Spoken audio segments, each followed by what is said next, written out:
Hello everyone. आज मैं आपको सुनाने वाली हूँ ठाक के आदमखोर बाघ की कहानी। तो आइए शुरू करते हैं कुमाऊँ के ठाक आदमखोर।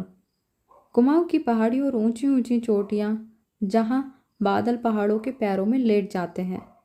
साल 1938 की सर्दियाँ शुरू होने वाली थी। चंपावत के पास बसा ठाक गांव, जो कभी अपनी खुशहाली के लिए जाना जाता था, आज एक मरघट की शांति ओढ़े हुए था।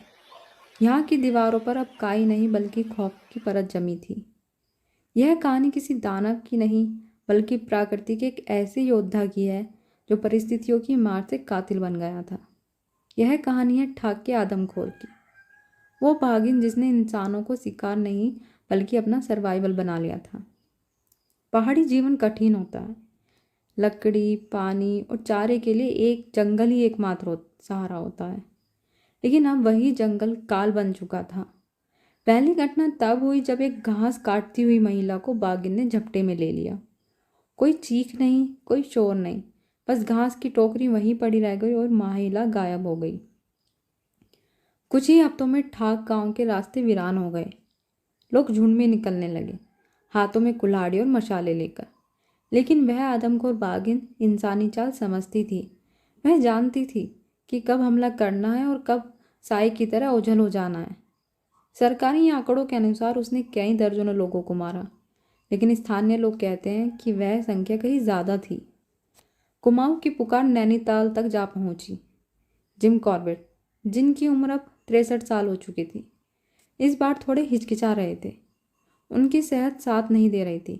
कान के संक्रमण की वजह से उन्हें सुनाई कम दे रहा था। लेकिन जब उन्होंने सुना कि एक बाघिन ने गांव की एक और माँ को छीन लिया है, तो उन्होंने अपनी पुरानी नैग्रो राइफल उठाई और निकल पड़े अपने अंतिम मिशन पर। जिम कॉर्बेट जब ठाक पहुंचे तो उन्होंने देखा कि वहाँ सन्नाटा इतना गहरा है कि अपनी सांसें भी सुनाई दे रही थी। उन्होंने गांव वालों से बात की और पाया कि एक बाघिन बहुत ही प्रोफेशनल शिकारी थी। वह कभी अपनी गलती दोहराती नहीं थी। जिम कॉर्बेट कई दिनों जंगल में बिताए। उन्होंने देखा कि बाघिन शिकारियों से डरती नहीं थी बल्कि उनका मजाक उड़ाती थी।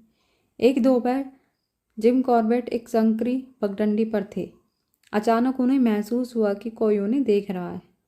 उनकी छठी इंद्री ने काम किया। उन्होंने पीछे मुड़कर देखा, कुछ नहीं था। लेकिन पत्तों की एक सरसराहट ने बता दिया कि बाघिन ठीक उनके पीछे झाड़ियों के उस पार चल रही थी। जिम कॉर्बेट ने एक जोखिम भरा फैसला लिया। उन्होंने खुद को चारे के रूप में इस्तेमाल करने की सोची और वे खुले में बैठ गए और बाघ की कॉल निकाली। बाघिन ने जवाब दिया। उसकी धार से पूरी घाटी गूंज उठी। वह पास आ रही थी और बहुत पास। शाम के 5:30 बज चुके थे। सूरज पहाड़ियों के पीछे छिप रहा था। रोशनी धीरे धीरे कम हो रही थी। एक शिकारी के लिए सबसे बुरा समय होता है। कॉर्बेट एक छोटे से पत्थर की आड़ में थे। अचानक सामने की झाड़ियों से एक विशालकाय सिर बाहर निकला। बाघिन की आंखें जिम कॉर्बेट की आंखों से टकराई। वह धाड़ी नहीं, उसने कोई चेतावनी नहीं दी। वही बस बिजली की गति से झपटने की तैयार हो गई। जिम कॉर्बेट ने राइफल कंधे से लगाई। उनके पास सिर्फ बस एक सेकंड था और उन्होंने गोली चला दी। पहली गोली बाघिन के कंधे में लगी।